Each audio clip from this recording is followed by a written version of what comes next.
Welcome to the Mindfulness Meditation Podcast. I'm your host, Dawn Eshelman. Every Wednesday at the Rubin Museum of Art in Chelsea, we present a meditation session led by a prominent meditation teacher from the New York area.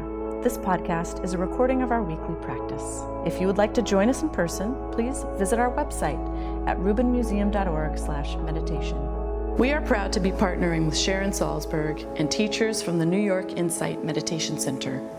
The series is supported in part by the Hemera Foundation.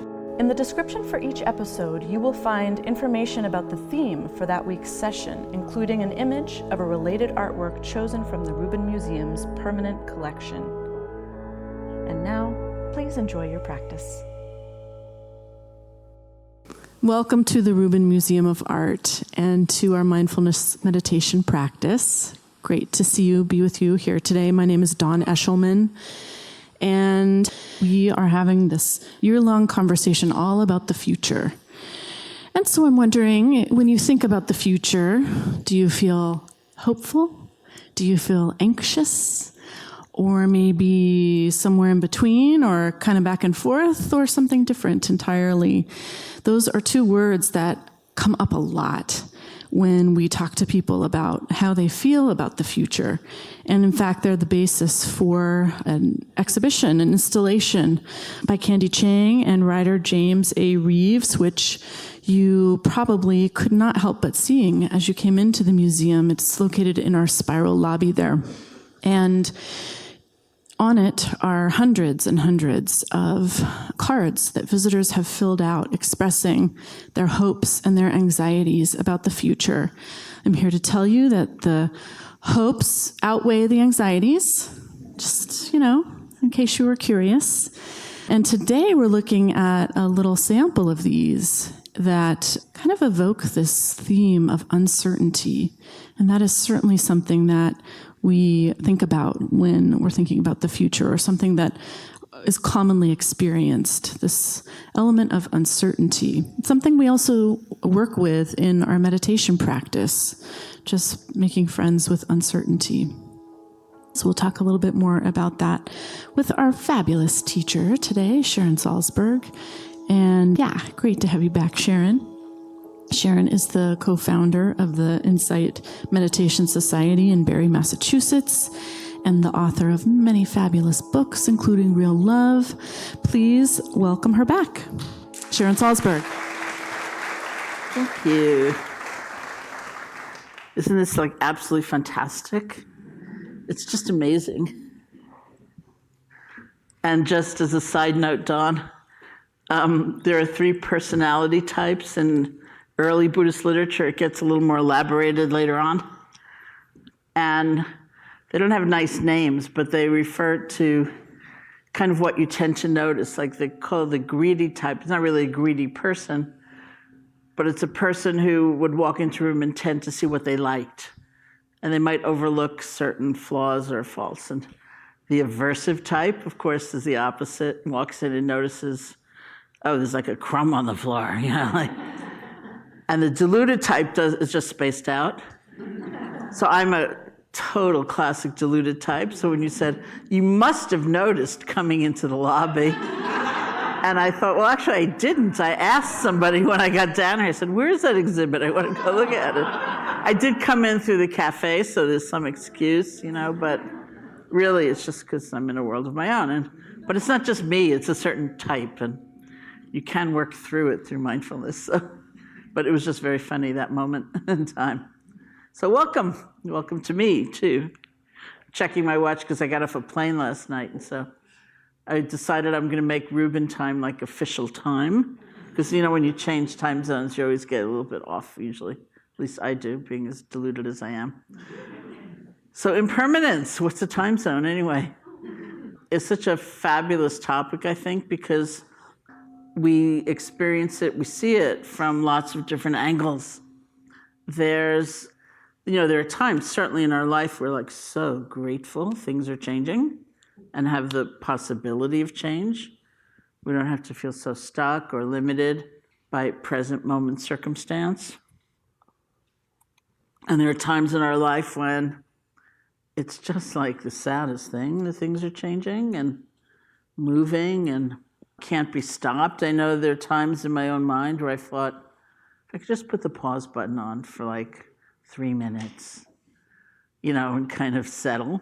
And then you realize that doesn't happen. We have to settle anyway, settle within, not settle for something in the sense of compromise, but settle our energy, be very present, feel whole, even as there are all these immense changes going on. So the Buddha used a lot of images to kind of convey that sense of really both things, the beauty and the poignancy of the truth of change. She said life is like an echo, like a rainbow, like a dream, like a drop of dew on a blade of grass, like a flash of lightning in a summer sky.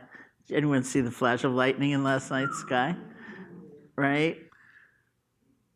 Everything happens and it's kind of amazing, like a rainbow, and yet there's nothing we can hold on to like a rainbow. It's ephemeral. It exists. It has its own, beauty or quality or lack of beauty for us, and it passes. It disappears, and it's the nature of everything we experience. It's said to be the nature of we who experience whatever's going on, and that's really the heart of meditation practice. In terms of mindfulness practice, we talk about mindfulness quite a lot, and I've talked about it quite a lot here, as a quality that lets us experience our lives much more fully. For example, not always multitasking, and sometimes, tasting the tea when you're drinking the tea and not also being on a conference call. I was just on a Zoom call a few weeks ago, and many people started saying, oh, I'm going to have much better Wi-Fi quality if I turn the video off.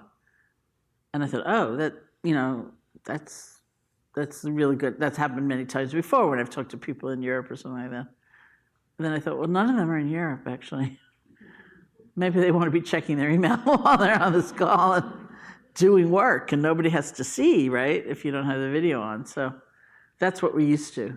So we talk about mindfulness a lot as actually centering, being more present, fully experiencing whatever is actually happening. But classically, the heart essence of mindfulness, the purpose of mindfulness, is wisdom or insight. I think if you read the commentaries, there's a certain amount of joy, you could say, at people drinking that cup of tea more fully or experiencing life more completely. But absolutely, the purpose of all of that is insight. So as I like to say, it's not just inhabiting your life, it's understanding your life. Looking deeply at anything, whatever comes our way. That's really the nature of mindfulness. It's not bound by what we're looking at, it's the way of looking. And that allows us to learn from anything that might arise. That's why we say, as we start usually practice with, as we will, settling our attention on the feeling of the breath, helping our attention be more stabilized and more concentrated. And as we pursue a practice, it becomes broader so that we're with the breath. But when something arises very strongly, not like a little dwippy thing, but strong emotion, strong sensation, that becomes the new meditation object for a few moments. And we're just fully with that. And only then do we come back to the feeling of the breath. It's not you're not hastening back to the breath because that's not the goal. So how are we with that sensation? How are we with that emotion? That's the training. To be balanced, to be interested, to be present with it, not to be adding, a very common thing to add, for example, if we're observing something painful in our bodies or in our minds. A very common thing to add is a future. What's it going to feel like in 5 minutes? What's it going to feel like in 10 minutes?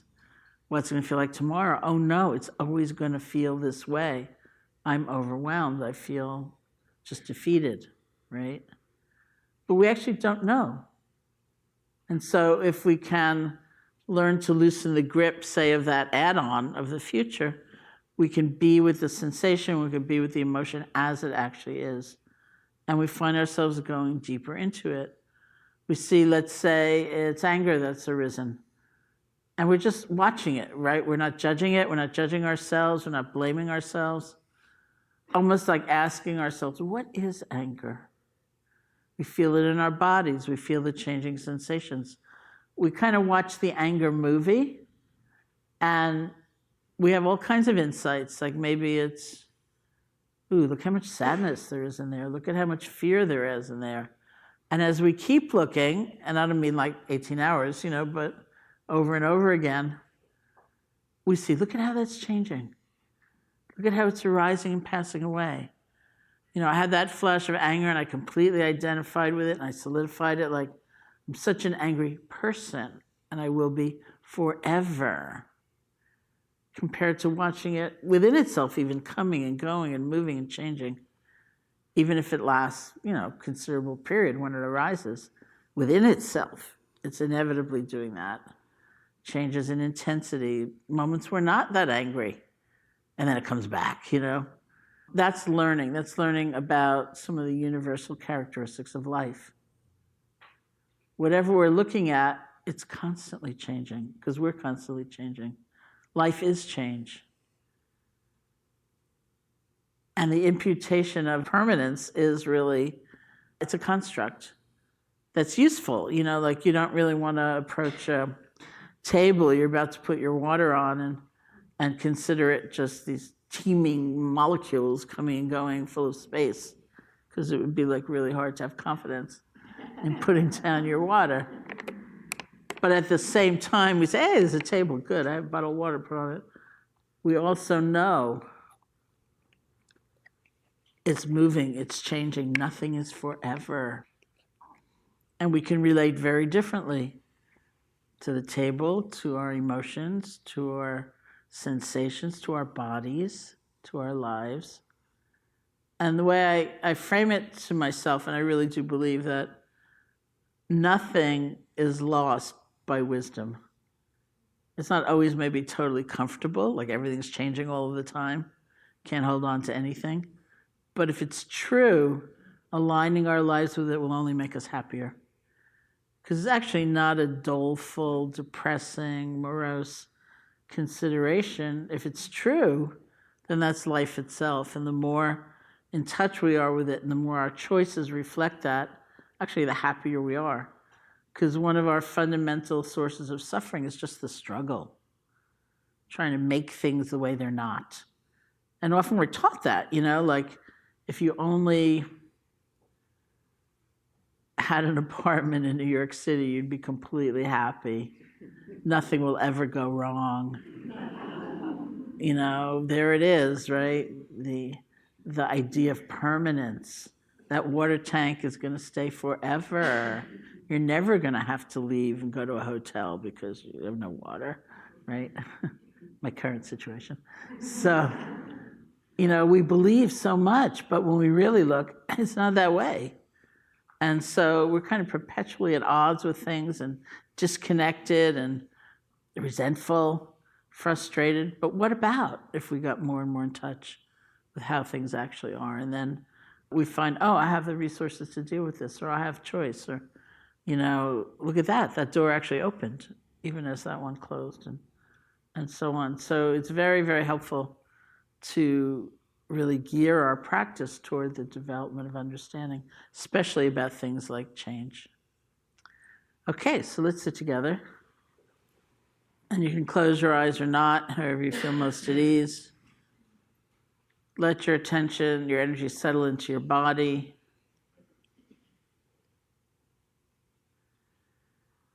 See if you can find the place where the breath is clearest or strongest for you. The nostrils, the chest, or the abdomen. Find that place. And this is just the normal, natural breath. Find that place, bring your attention there, and rest. See if you can feel one breath.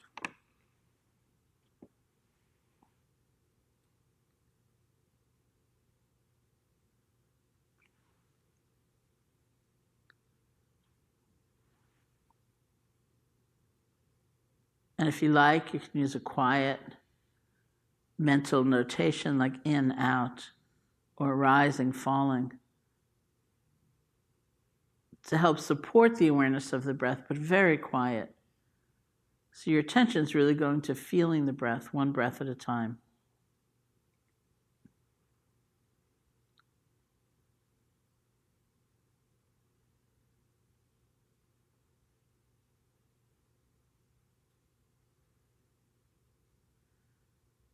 And if images or sounds or sensations or emotions should arise, but they're not that strong, if you can stay connected to the feeling of the breath, just let them flow by.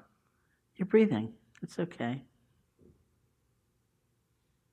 But if something arises that really pulls you, spend a few moments just recognizing, oh, this is what's happening right now.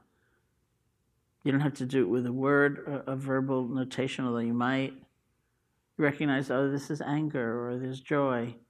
If something strikes you, if it's easy. And then you can return your attention to the feeling of the breath.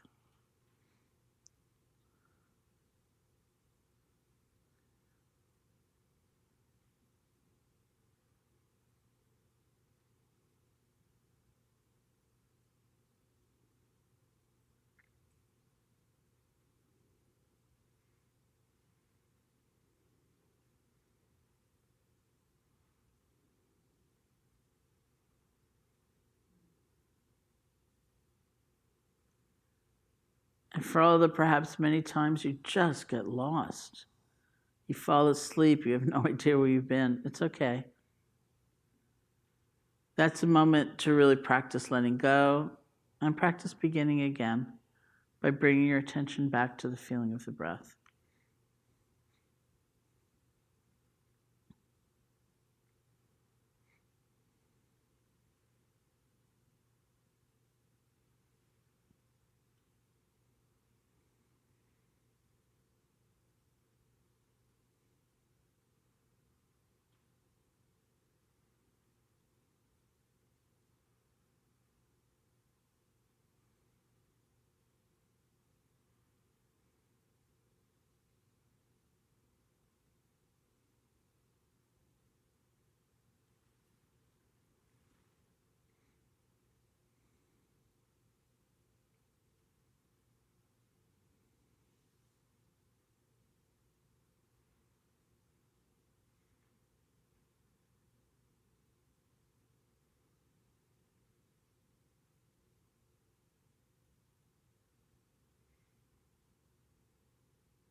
In some ways, change itself is the object of our interest or meditation, whether it's joy that's constantly changing or sorrow,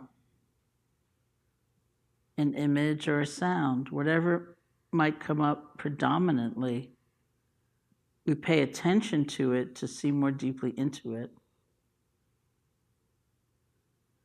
which means we have to let go of the judgment and the deliberation and the strategizing and anything else that might arise, just to experience fully what actually is.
So thank you.